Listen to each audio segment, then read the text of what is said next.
COVID concerns hit the headlines and again in the US as states in the South and West recorded rapid rises in cases.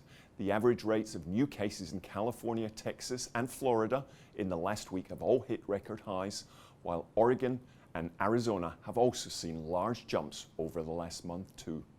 The sharp rise in cases comes as Trump appears to have wound down the White House Corona Task Force, emphasizing the lack of leadership in the US.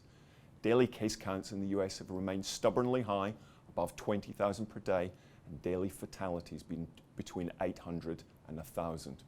Experts are forecasting that we may see 200,000 fatalities hit by the fall in the US, and markets were clearly not prepared for the sharp increase in cases following moves to reopen states and the recent mass demonstrations. Indeed, global stock markets had hit positive territory for the year as recently as Monday, with the S&P 500 closing just above 2019 closing levels. The S&P had its largest slide since March on Thursday this week. Adding to the more cautious outlook, the FOMC statement highlighted forecasts that include GDP shrinking by 6.5% over 2020. Fed Chair Powell has repeatedly warned that the recovery in the US could stretch through to the end of next year. The FOMC underscored this dovish resolve with projections showing it taking more than 2.5 years for the labour market to return to pre-pandemic levels, and any rise from near zero rates will simply not be entertained for just as long. The guidance added to the sharp weakening in the US dollar, which is on track for its fourth consecutive weekly decline this week. The dollar's strongest point this year was in late March when equities crashed and haven currencies surged. Since then, it has lost 6% in value, though it has rebounded from 3-month lows on heightened COVID concerns. The sharp reversal in risk sentiment this week saw the Aussie dollar fall from an almost one-year high at 70.63 on Wednesday. Despite this, the domestic economic narrative continues to improve steadily, with reopening earlier than previous guidance and Treasury lowering its peak unemployment forecast.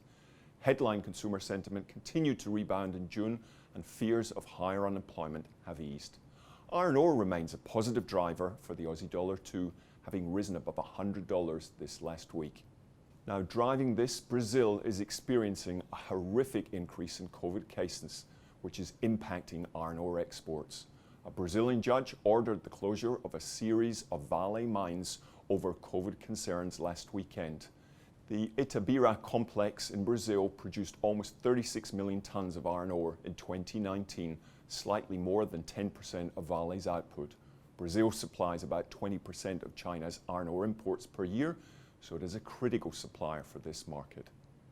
Further closures are possible on news that Labour prosecutors were investigating potential COVID protection shortcomings in Brazil's Pará region.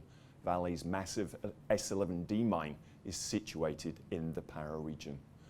Now, the focus next week will turn to a flood of central bank meetings with the Bank of Japan, Bank of England and Swiss National Bank all due to meet. No changes in policy rates are forecast, though guidance will be important. Fed Chair Powell will also deliver his semi-annual monetary policy report to the Senate and House on Tuesday and Wednesday, and is likely to repeat his whatever it takes messaging, which should help to cap the US dollar. We're also due an update on May retail sales in the US on Tuesday, which plunged 16.4% in April. With states reopening, we should see around a 7% jump based on consensus forecasts. At the end of next week, European leaders will gather for an online summit to discuss the €750 billion recovery fund proposed by the European Commission. Optimism that we could see a package of grants and loans raised by Brussels and funded by a new suite of EU taxes and levies has added optimism to European markets, with the euro trading above 114, a level it's only been above on a couple of occasions over the last year. However, agreement on the proposal is by no means certain, as the so-called Frugal Four, Netherlands, Austria, Denmark and Sweden, appear determined to reject the notion of grants and instead offer loans.